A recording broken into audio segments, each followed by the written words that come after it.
Hey everybody, it's time to discuss the final chapters of The Half-Blood Prince. And I thought I would start with a quick anecdote about my history with the Harry Potter series. So, I first read Sorcerer's Stone in high school in 2001. It was actually for class. My teacher, Ms. Tues, possibly in an effort to annoy the really homophobic anti-Harry Potter teacher I discussed back in Prisoner of Azkaban, Ms. Hughes assigned us the book and arranged for us to go to the movie, which was coming out that year. And I thought The Sorcerer's Stone was really meh.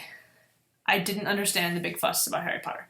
So I didn't read any more books, and I didn't even go to any more movies.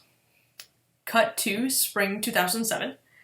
I'm finishing my senior year of college, and my partner at the time is reading Half-Blood Prince. And suddenly, my partner is in tears, like sobbing, weeping, totally destroyed while reading this book. And I come over and I'm like, "Are you okay? What's going on?"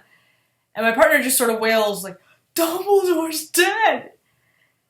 And I'm pretty sure that this is the old Gandalf-y wizard, so I'm sympathetic in that specific way you are when a person is really upset about a book or a TV show that you don't have any connection with, and you just kind of like hug them and pat their back awkwardly. But shortly after this, my then partner insisted that I try Harry Potter again, and assured me that it gets better after the first book or two. So I did, and it turns out that I loved it, and I got really into the books, which was well timed because the final book came out just when I was reaching the end of The Half-Blood Prince. But the problem was that the whole time that I was reading, I had this huge spoiler that Dumbledore was going to die at the end of book 6. Which was totally fair to tell me, because I'd shown no interest in the series. And also, The Half-Blood Prince had been out for like 2 years by this point. And also, it's a fairly standard narrative arc for the hero's mentor to be killed so that the hero can take center stage. And honestly, how much longer could Rowling keep up the pretense that Dumbledore couldn't kill Voldemort in a second? But still, I missed out on that reveal, and I'm a little bit sad about that.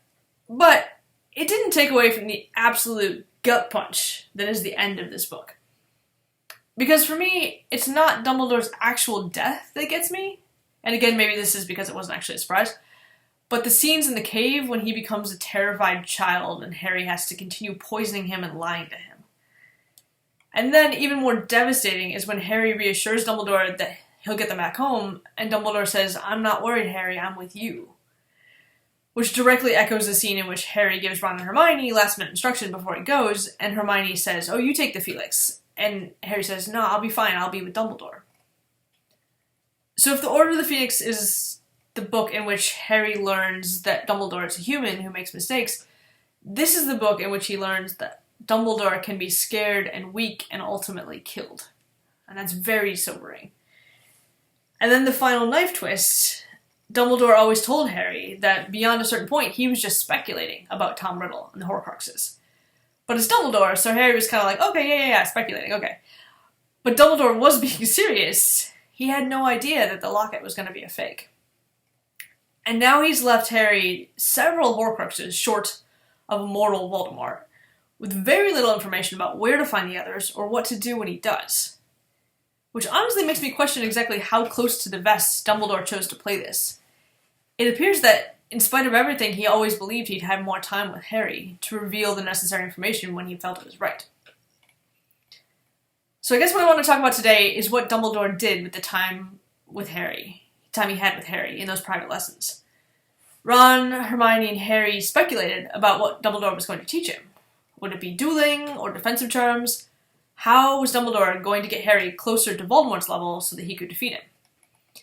And the short answer is that Dumbledore probably understood that Harry was so totally outmatched that this would be useless.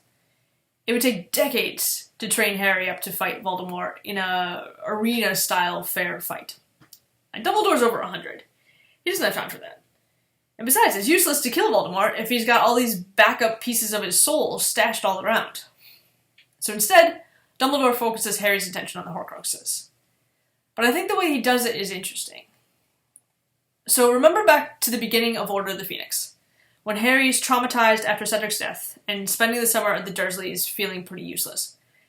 I said in one of these videos that I wish Dumbledore would give him something to do, some kind of purpose, even if it was just to take up running so he'd be in better shape for the next battle with Voldemort. But instead, Dumbledore and everyone else leaves Harry to stew in his trauma for a month with nothing to do. But later in that book, Dumbledore and the Order do give him something to do. He's got to learn occlumency, It's the most important thing, everyone tells him. Nothing is more important. But the rationale is kind of vague. And Harry's never been great with abstraction or a lack of clear motivation. We can see this in the things that Hermione has to nag him about throughout the series. Book 4, figure out what's going on with the egg for the Triwizard Tournament. Book 5, practice occlumency. Books 1 through 6, please do your homework. Without a clear motivation, and with an unfortunate assignment of instructors, Harry doesn't learn occlumency, and the results are tragic. But Dumbledore does learn something from this, which is that Harry needs more than just instructions to do something. He needs the motivation. He needs the story. Dumbledore's got to show, not tell. And if Dumbledore didn't fully learn this then, he relearns it when he tasks Harry with getting Slughorn's memory. And again, Harry doesn't really get why, and Hermione has to nag him, and Dumbledore has to eventually threaten to stop the lessons, and then Harry gets on it. But anyway, so Dumbledore uses this time with Harry to set up this whole background story, to eventually work up to the revelation that there are these Horcruxes and Harry needs to go find and destroy them. Because you know that if he just told Harry to go find them without any kind of backstory or explanation, Harry would have dragged his feet and been distracted by newer, shinier things, while Hermione has to nag him to stay focused on his task. I joke, because this is exactly what's going to happen anyway. Harry is Harry, and even Dumbledore can't change that. But to the extent that Dumbledore gets any kind of traction with Harry, it's because he sets up a narrative of Tom Riddle's life, pieced together through memories that he's coerced people and a house elf into sharing, or else extracted from their minds via occlumency, or legilimency. It's an approach that combines psychology and a kind of mental archaeology to connect the dots and help Harry understand who Voldemort is and why he is the way he is. But the crucial thing we have to realize is how very subjective and unreliable this narrative is.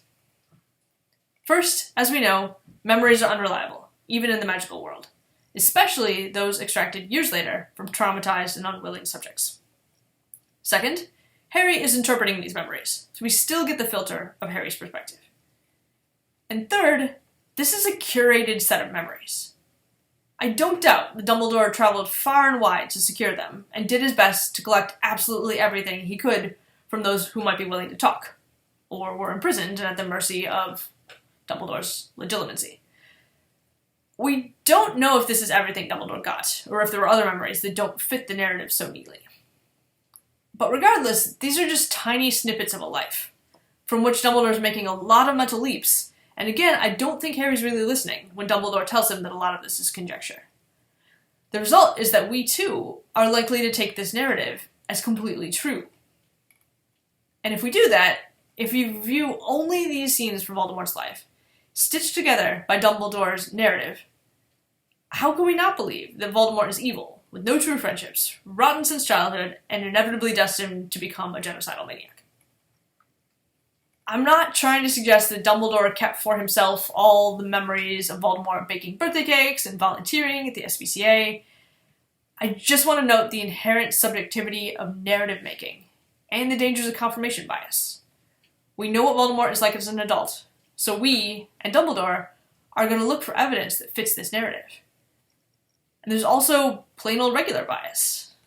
So for example, we might ask whether Dumbledore, like Slughorn, wants to obscure from himself and from Harry his own culpability in Voldemort's rise. This would be understandable, and it might not even be intentional. And certainly Dumbledore would do it more artfully than Slughorn, and as the narrative maker, he has the opportunity. For example, one major question we have to ask about this narrative of Tom Riddle, and one that several of you have asked as a Haruto question, is where he went wrong. Especially given that Tom's implicitly compared to Harry, who's had a lot of similar life experiences. Was Voldemort born evil? Or was it his experiences that made him the way he is? Or both?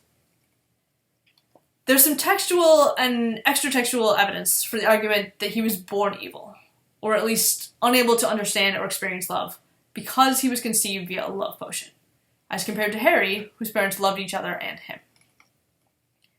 And I take issue with this idea because if love potions are meant to be analogous to date rape drugs, and it seems to suggest that babies born as a result of rape are somehow morally compromised from birth. Or, more broadly, that children conceived outside of sex between two people who love each other are somehow less than children conceived via sex between two people in love, which is absurd and offensive. there's the argument that, while Harry's mother died to save him, lending him protective magic that continues beyond her death, and potentially shields him from some of the effects of an abusive childhood, Dumbledore speculates that Tom's mother refused to use magic to save herself from poverty in pregnancy or death in childbirth. That Merope died is what makes young Tom assume that she wasn't a witch. Harry, too, seems aghast, saying she wouldn't even stay alive for her son. Dumbledore tells him, yes, Merope Riddle chose death in spite of a son who needed her, but do not judge her too harshly, Harry. She was greatly weakened by long suffering, and she never had your mother's courage. To which I say, what? This is 1926. The maternal mortality rate in England was still shockingly high. 1 out of every 20 births resulted in the death of the mother. Merope was 19 years old, malnourished and impoverished throughout her life, and then homeless and starving on the streets of London in the dead of winter. She gave birth in a chaotic orphanage, most likely without the aid of any sort of medical care. Why is it in any way surprising that she died? And what exactly was she supposed to do instead? Was she some kind of secret healer? No. I guess the argument is that as a witch, she should never have become that weak in the first place, which to me suggests supremacist thinking with a dash of misogyny. It seems extremely unlikely that Merope had any sort of magical education.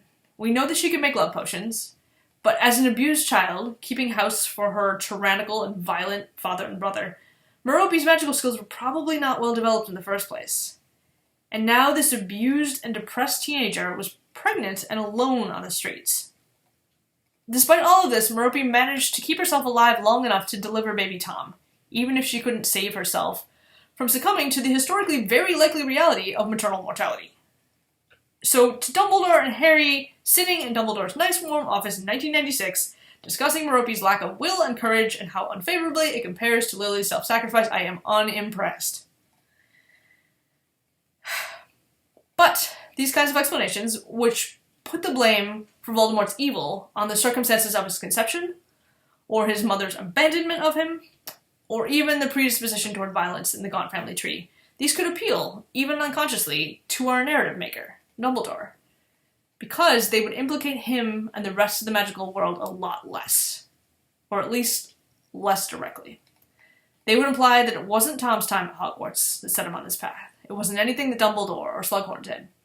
It wasn't even Tom's childhood, spent in a Muggle orphanage until age 11, even though Dumbledore says his name's been down for Hogwarts since birth, indicating that he was known to the magical world that whole time, and conceivably could have been adopted or fostered by a magical family.